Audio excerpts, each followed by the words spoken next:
I want to share something with you. What do you think I do on a Friday night in the library? This story started happening 13 billion years ago. Imagine for a moment an hourglass.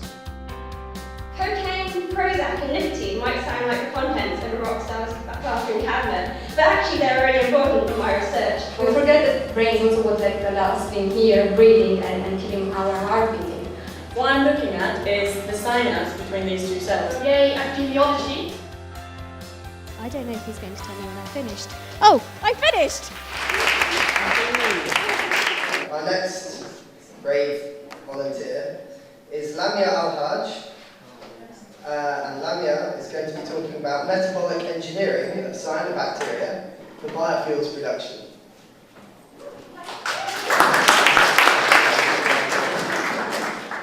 Hi, I'm Susie, the biofuel team. Hi, my name is Lamya and I come from a part of the world that, apart from being known for political instability recently, has been a major exporter and producer of fossil fuel in the world. Having said that, we have major problems. Naming a few, the oil prices are going sky high, and we're also running short on the resources. So we're actually consuming or using more than we're being produced. So I decided to research into alternative fuels by researching into biofuels. It's not a new concept, but most of the biofuels being produced is from plants, and there's three main problems with using plants for biofuel. They use a lot of agricultural land, a lot of fresh water, and using food to produce fuel, which is not cool. So to sort out that problem, I thought of using cyanobacteria to produce biofuels, and they don't compete with land, they don't need fresh water, and obviously you can't eat them. Well, you can, but they don't taste good. I'm researching into cyanobacteria. The problem is they don't naturally produce biofuels, and this is where I come into the picture. So I do genetic engineering, synthetic biology techniques, mess around with their genes, clone a gene into it, and then I turn it into a factory that produces biofuels. Of course, it's not as easy as it sounds, because you are cloning a foreign gene into it, so it's not really happy, producing all these novel things, and sometimes it can get toxic and kill it. So again, I need to use genetic engineering tools to make sure that they produce biofuels and produce it happily. So just to summarize really quickly, I think I've got 30 seconds. The problem is reduced fossil fuel. The solution is researching into biofuels, and the means and hows of doing so is by using genetic engineering and synthetic biology techniques. Good luck. Quershi is going to talk about developing a measure of the utility of an autism spectrum disorder diagnosis, and she's from Psychology and Language Sciences.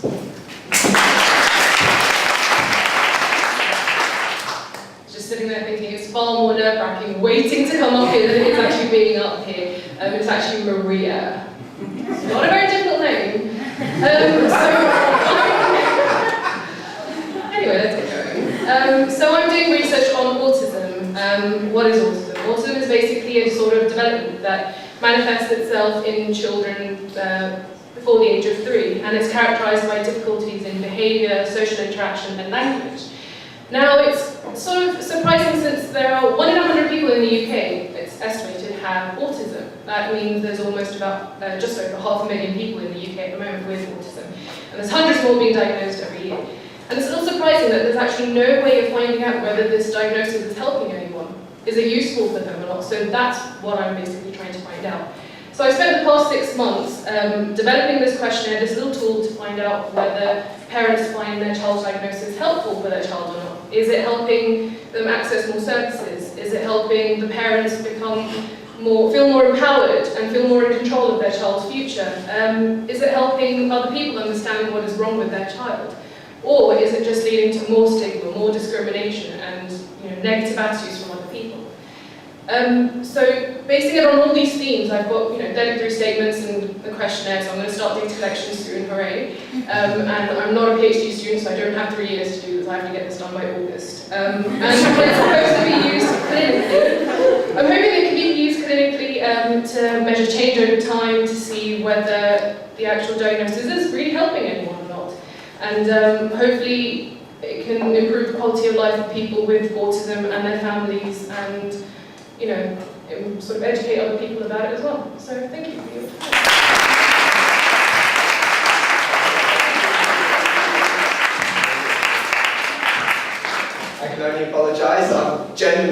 sure what I called Maria. We've got Alberto Barrow. And Alberto is going to tell us about advanced studies on the stability of stratified flow in oil-water mixtures, and he's from the Chemical Engineering Department.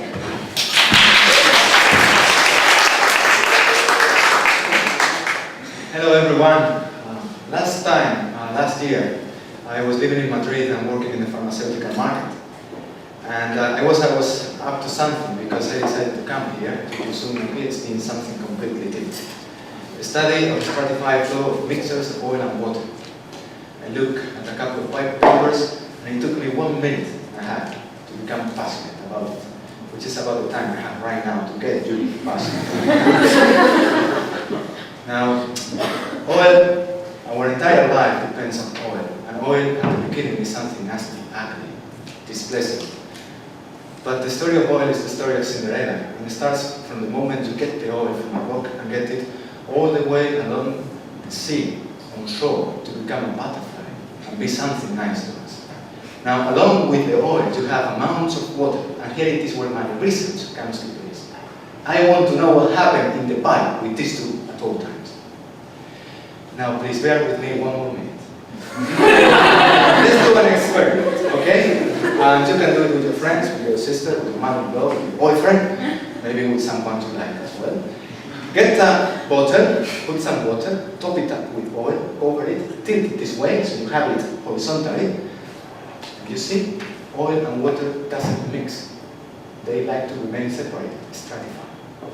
Now, don't be so gentle. So shake it, move it, agitate it, make it wiggle, waddle, I don't know, do whatever you want to do, and then stop. Stop. Let it rest. So you will see waves, drops, bubbles, and so many funny things. Now, of course, a pipe doesn't shake like this, but whatever happens to the contents are very similar to this. And I have to predict why, when, where, how all these funny things happen, so somebody else can take care of them, keep them under control, and make the process safer, more efficient, and more profitable. And that's why I came to London. Thank you.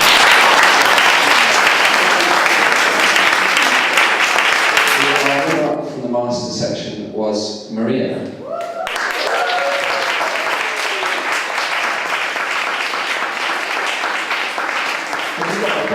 It's running. Do you want to say anything to your adoring fans? You said my name right! The winner, no, the runner-up in the PhD section, not the overall winner, is Lamya.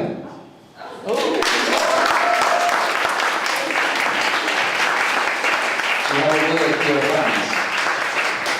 Yeah, I was very nervous, because I was really nervous. But thanks a lot for giving me the chance. It was a lot of fun. Even if I didn't win, it was a great time. It was nice meeting you all.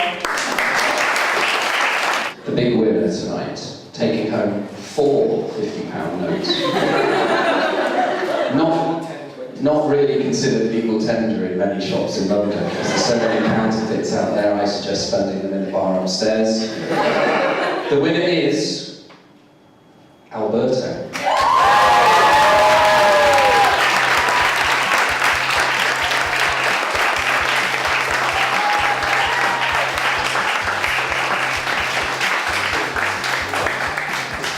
Thank you very much.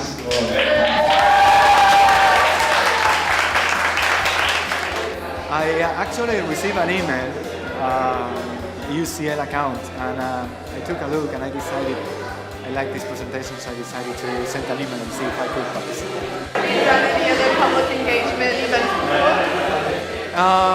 Well, I have done presentations, and actually I like acting. I have done some acting and things like that. And what are you going to do with your prize money? Well, I think what I will celebrate with all the people that came today with me, and I will probably save a small amount of money to spend it with someone else that I have in mind.